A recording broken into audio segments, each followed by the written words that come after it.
രാഷ്ട്രപിതാവായ മഹാത്മാഗാന്ധിജിയുടെ ജന്മദിനമാണ്.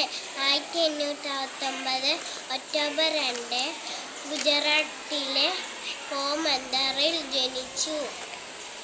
അഹിംസയുടെ വക്താവായിരുന്നു മഹാത്മാഗാന്ധിജി.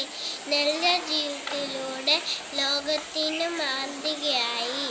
അന്വേഷണ പരീക്ഷണങ്ങൾ എന്ന ആത്മകഥ അദ്ദേഹത്തിൻ്റെ ജീവിതാനുഭവങ്ങളുടെ പ്രതിഫലനമായിരുന്നു.